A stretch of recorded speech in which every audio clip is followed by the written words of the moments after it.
assume the judge says, well, you're a successful businessman, you could afford to pay a fine.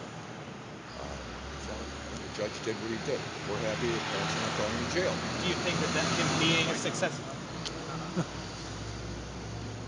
Do you think not being a successful businessman, or being a successful businessman rather, helped in the fact that he won't go to prison?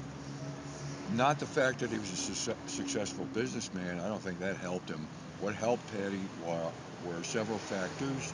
One was his medical treatment, which he needs, and you heard him run down a list of things that he does. The other thing is his co-defendants were sentenced to something a little bit less. They got 4 months home confinement. Pat got 6, so his co-defendants got the same thing, essentially. They thought that Pat was able to afford a fine, so he imposed a fine. If he did so much for the community, why risk it? Why risk throwing it all away to allow that kind of gambling to happen inside the park? Will we ever know?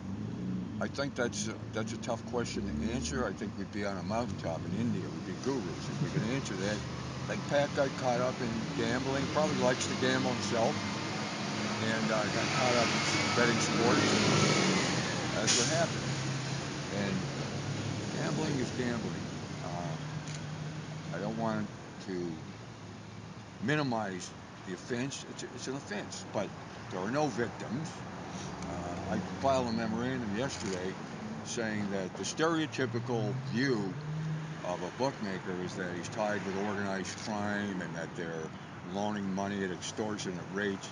That doesn't happen. That's just that's the movies.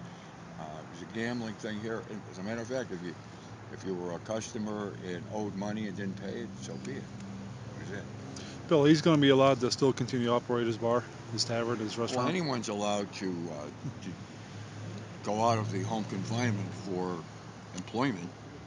So I'm sure Pat will be able to do what he does in the bar.